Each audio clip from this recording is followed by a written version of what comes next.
Sénégal la mel noonu ñoom dañu xaw tuuti duñu janoog yow mu ko wax ak yow waaw dañu lay gannaaw waaw toujours nag noonu la ñuy dem waaw moo tax bu ñu nee croyant la ñu kenn du ko gëm waaw kenn du ko gëm ndax Sëriñ Babacar nee na même yàlla seen bakkan la ñuy topp ci yàlla waaye yàlla ci boppam duñ ko topp waaw seetal loolu te lu jafe la nit xàmme ko xam ni yow mii sa bakkan nga topp ci sa sëriñ mais toppaloo sa sëriñ waaw walla sa bakkan nga topp ci yàlla waaye toppaloo yàlla waaw waaw loolu lu jafe xàmme la waaw loolu lu jafe xàmme la moo tax daan na wax ni nee na seytaane li mu dajale ci yool ne kenn xamul na mu toll séddale na ci doomam yi ba ñu doyal li ci des xamul nu mu koy def xam nga fu mu ko jële ci nit ñi naan a'udhu billahi minash shaytaani rajim te ñoom ñoo yàqal seen bopp ba noppi di ko jiñ seytaane seytaane jël seen yoon mu jeex tàkk seetal loolu te moo am nag waaw moo tax góor gi daan wax ni su fekkee ni yow ki lay yàqal xaftaanu basin lay sol comme yow dafay tuuroo lit ko lañ comme yow dafay suuroo cuuraayu màkk comme yow nee na sa yor lay jóg comme yow nee na nga wàcc ko fekk kooka dem ni seytaane yaa ma tooñ ne yàlla jël sa yor li yépp jox ko seytaane dara nga ci waaw pexe amu ci moo tax bu yàggul daje nañ ci daje bu rëy ca Rome maanaa laïc yi athée yi religieuse yi ñépp daje nañu ni dañu bëgg nag dëgg-dëgg jéem a relativiser l'importance de Lucifer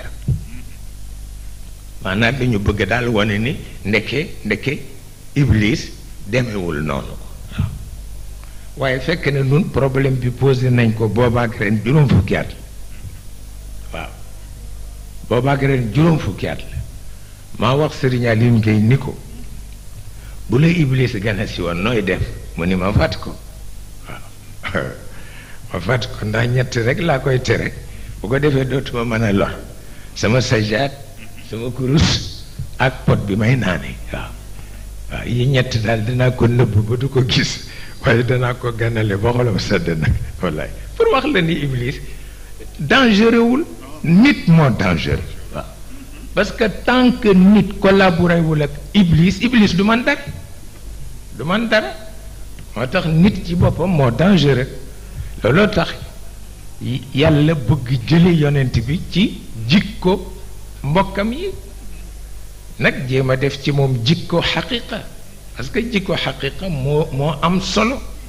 te it mooy mën a saxal sa autonomie bala ngaa dugg ci communauté bi sinon jaru ko parce que bu fekkee loo sonn ci jaamu yàlla itam am na lu dox sa diggante ak yàlla jaru ko nag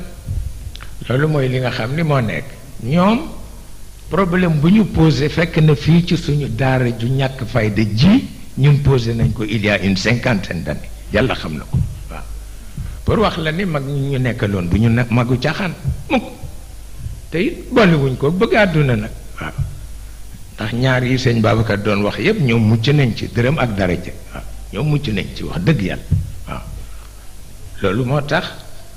tabarkal la sëñ Babacar jóge fi bàyyi fi ñi mu fi bàyyi ak ni ñu toll ci xam-xam ni ñu toll ci tariqa ñoom ñépp ma solo leen forop ñu takk seen ndigg topp ci man waaw toute une décennie waaw taxawuñu fen ku feebar rek ma yóbbu hôpital bu dee rek ma jullee waaw rek loolu ñu nangu ko tabarkalla doxal ko ba tey waaye teyit jamono dafa soppeeku waaw coow li dafa bare